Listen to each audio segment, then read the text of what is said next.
Hello students, this side Preet Kamal and I'm a lecturer at Mehchan Polytechnic College, Jalandhar. Today I'm here to share with you the subject of computer networks, and we will discuss some special topic, that is OSI model, in detail. But before that, let's share a quick information, an important one with you, that is about Mission Fateh, a campaign run by the government of Punjab. It says that we should wash our hands regularly, we should use sanitizer and mask whenever we go out, and avoid meeting more people, that is, to obey the rules of the social distancing. So, this was about the Mission Fateh, and we should take these precautions so that we could come out of this pandemic situation of COVID-19 as soon as possible. So, let's move on to the OSI model. OSI model, it is basically a layered structure, a layered model that we use, that we call as open system interconnection model, and it is basically being utilized for the networks so that it could perform, the network could perform according to the requirement of the user or the programmer that is being using it. Whenever the user wants to communicate with the computer, with the PC, then it needs some interactions. So those interactions are not related to, or are not dependent upon the user, but they are dependent upon the protocols, the structure that is being utilized. Let me give you an example. If we take an example of an email, that then whenever we need to open up our email address, then even we need to have some interaction with the PC. Like, if the PC will not show us, if the laptop or PC or mobile phone or on whatever we are using our email address, on whatever gadget we are opening up our email address, if there will be written sign in or sign up, or they will be telling us here, put your email address or put your username here, then the password here, and then you can sign in. So this is what, this is the user interaction. The PC cannot speak up for interaction, it could show you the ways to interact. So this is the interaction that the PC does with the user. But whenever we send a message, not only emails but other messages also, we upload the things, we download the things from the internet, we use our PC, otherwise we type some text, we send it, we communicate with the other persons through these gadgets, through these devices. But what is there in between those devices? How these devices are able to communicate, how they are passing the data from one place to another, how they come to know about where to transmit, when to transmit, and how it is being transmitted in between the channels, whether it is a dedicated path or it is not a dedicated path. That means the connectionless services are also there. So everything in this uh, environment is basically helping us to communicate with each other, whether we are at a shorter distance or at a larger distance. So OSI model was specifically designed as a reference model so that the two persons could communicate, the two users could communicate with each other. So the first thing that I will give you as an example would be a message that is being transmitted in the form of letters. So consider, take it as an example that if we are sending some letter or a message. So what happens is, first of all, the higher of the layer, we will discuss about these layers afterwards. But before that, let me tell you about what do you mean by a layered structure is. So in a layered structure, what happens if we need to dictate or write a message. right? And say this is user 1 and this side is user 2, or say it is a manager, right? So what a manager does is it dictates or writes a message. Then what happens after that, whenever he writes a message, then the proofreaders read it, correct it, and if there is a spelling mistake or any verbs or corrections in that, so about that the corrections are being done in the next level, and then after the message is being prepared. Then after, on the next level, it provides the address, the next person or the next team, whatever is assigned for that work. They provide the address, then they put it in the envelope.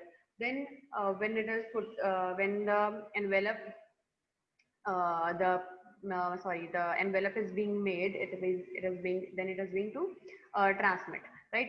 Then it transmits it with the help of letterbox, right? The letter is transmitted to the post office. Then when it is being sent to the post office, then the post officer, that it takes the letter and puts in the right compartment, depending upon how they have divided the compartments, that it is to be sent to say Jalandhar, it is to be sent to say Ludhiana, it is to be sent to say Bathinda and all, or whatever in Jalandhar, it is to be sent to this place. So like that, whatever the compartments they have made, or they have made it to according to the states or the cities or whatever it is, or the villages, etc. Then the pack letter for individual. Then after, whenever it is put in the right compartment, then the packing of the letter is being done for the individual person, or how it is to be, where it is to be sent particularly. Then it delivers the letters and packages to the person with the help of the post officer, with the help of the postman. The letter or the message is being transmitted, it is being sent to the particular destination. And when it is sent to the destination, what happens on the another level, on the receiver level, it picks up the letters and packages. uh, so we can say here, it is not delivered to the person, it is basically delivered say to the next post office, where it is to be carried to for the destination, right? So it picks up the letters and packages, then unpacks the packages from various sources, whatever the sources we are getting from, all those sources it unpacks the packages, then sorts the messages according to the destination area, right? For example, as I was sending, dictating here, that whenever a person writes the message, correction is being done, then it is address is being written, it writes to the post office, there it is put in the right compartment, then pack the letters for the individual, say for example cities, then it is being delivered to the particular city. That, for example, the letter comes to the Jalandhar post office, then what they does, they pick up the letters and the packages whatever they have received, then they unpack those packages from various sources, unpack those packages, then after they will sort the messages according to the areas, then they picks up the message from the post office, then opens the message and reads it. Whenever they pick up the message from the post office, it is being delivered to the particular address for which it was written. Then it, the person who receives, or the house where it was sent, or the any other place where it was to be received, whether it is another office or another manager for which that message was available, right? Say for the secretary there at the another office, it opens up the message, it reads it, it alerts the manager of the incoming message, the assistant, what the function of the assistant is to alert the manager that there is an incoming message, and then it was sent to the manager for reading the message. And in this particular way, the message is being transmitted from this place to this place. So that means whenever we need to send any information to another place, whether it is in the form of letters or messages or uh, any another thing, what it happens is it has to follow these complete procedure, and then only it could be transmitted. So next, there are some different data transmission modes, that how our data could be transmitted. So first one is The simplex mode, what happens in the simplex mode is the data flows in only one direction and it is not moved in both the directions. So one way, uh, kind of a one-way street where only one kind of traffic could go and nothing could be received or sent other than that, and any other action could not be performed. Either it will send or it will receive. There is like a one-way lane that there only the persons can go and nobody could enter. So the direction of flow, it will not change at all in the simplex mode, right?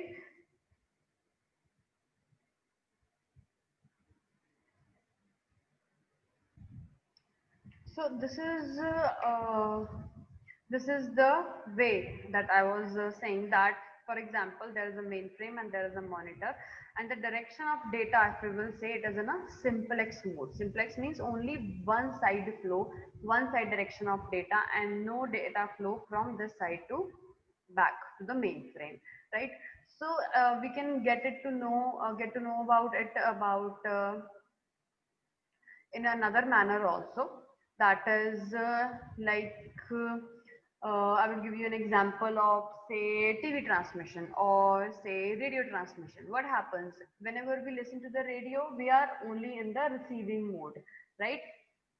And we are not getting any kind of we cannot send any kind of a signal to the radio or to the TV screen, right? So similarly, this is the simplex way how it works in the transmission medium also. Mode, the next one is the half duplex mode. As the name signifies that half duplex, that means half at half of the time the signal is transmitting from one place to another, and at the another time the signal is transmitted from the receiver end to the sender end. That means data can flow in both the directions, but there is a restriction that it cannot be sent at the same time. So one way at one time, at one time only one way the signal could be sent. Its best example is the walkie-talkie systems that you must have seen in the old or retro movies, where the system was like over and out, that one person when it speaks something on this that walkie talkie, and then he says over and out, and then he first of all he says something, and then after he listens, then again says something, then again listens. So similarly, this is the kind of transmission mode in which, in half duplex mode, both the sender and the receiver could send the messages, but the restriction is that they could not send the message at the same time. So look at this uh, photograph. So here it is clear that there is one PC and there is another one.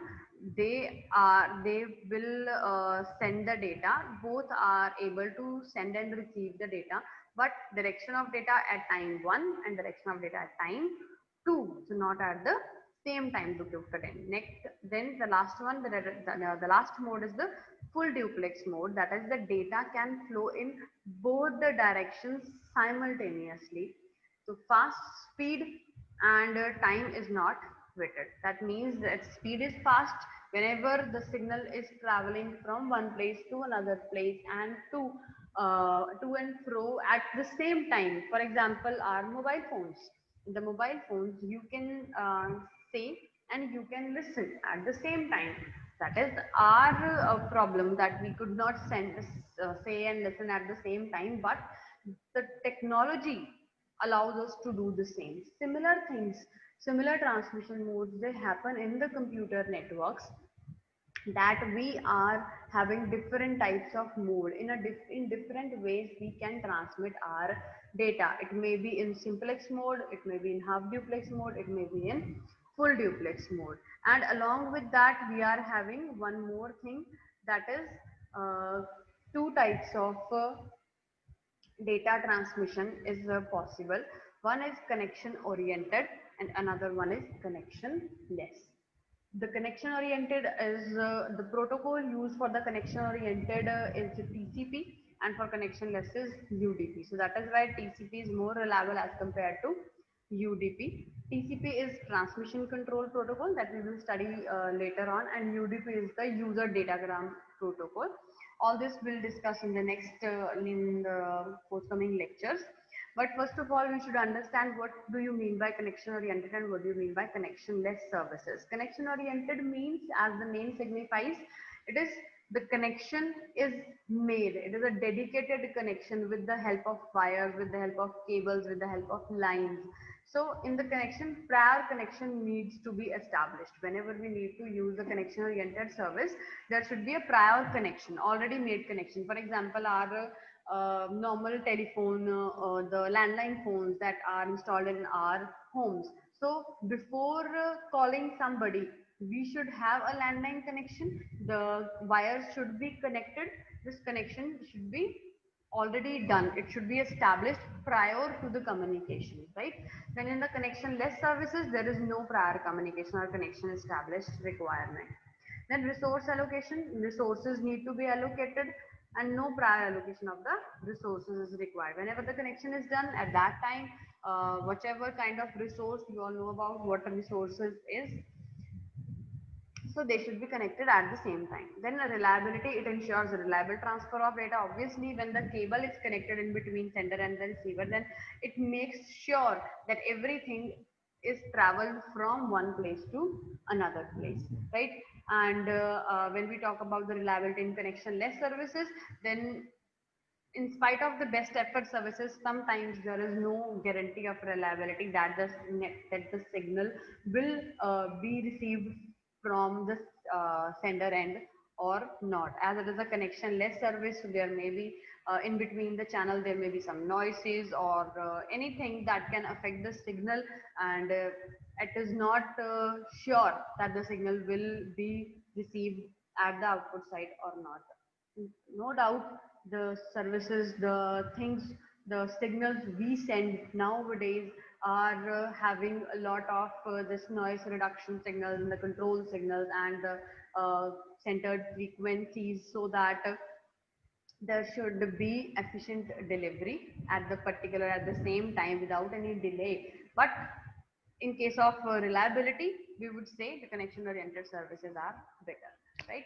Then the congestion is not at all possible, and congestion can occur or cannot occur in the connectionless services. If we talk about the transfer mode, then it could be circuit switching, as we have discussed, and the connectionless services, the transfer mode is the packet switching. When we talk about the retransmission, then it is possible to retransmit the lost data bits in case of connection oriented services. It is also possible in case of connectionless services, but it sometimes so much difficult that we will not send the retransmit the lost data bits. Rather, we will retransmit the signal again, the input signal, whatever we were sending, that data information again, right?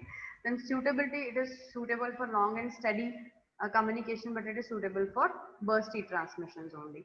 And if we talk about the signaling, it is established through the process of signaling. There is no concept of any kind of signaling. Then packet travel, if we talk about, then the packets travel to their destination node in a sequential manner. Obviously, whenever we are traveling in a single cable wire, then the signal is to travel in order, in sequential. But when we talk about the packets, as I have already discussed in the last lecture, we have discussed about the packet switching, and in the packet switching, the packets reach the destination in a random manner, and they are given a sequence number so that they could be arranged at the receiver side, right? But there is no such limitation that they have to follow in the sequence only. They could follow their own path, right? Then if we talk about the delay, then there is more delay in case of connection oriented services, as one connection when it is made, then there is a sequential delivery, and one after the other only the signals can be received. But once there is a connection established, there will be the faster delivery, because they know their path and they know their destination. The signal will travel as much speed as it can follow.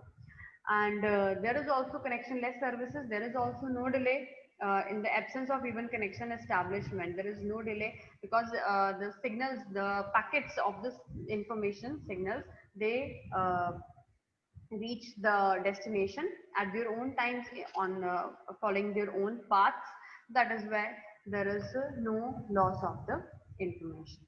So this was about the basics of your OSI model, or you can say the basics of the layered structure, that what we have to follow, that how the layered structure works, why there is a need of the layered structure. If one person will be used, if one person will do all the things that I have discussed in the first slide, if only this manager will do all the things, then it will not be practically possible to do the task in time without delay efficiently. So there will be some limitations if one person will be given all the responsibility.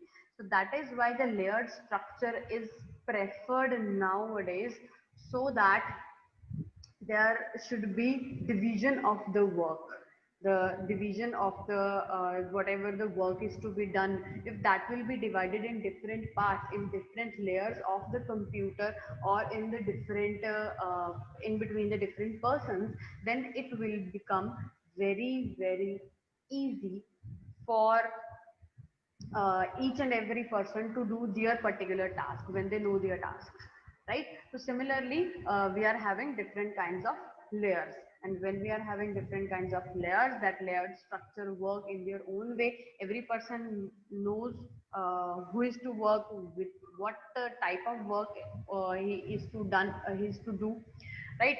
And so will do his own work and then pass it on to the next person, and then their responsibility to do it further, right? So that is why this is the importance, and this that is why the layered structure was needed. And then we discussed about the transmission modes, that in different manners, in different ways, your transmission could happen. This is the full duplex way, that both the uh, in both the ways at the same time, right? And then after, we discussed about the connection oriented and connection less services, right?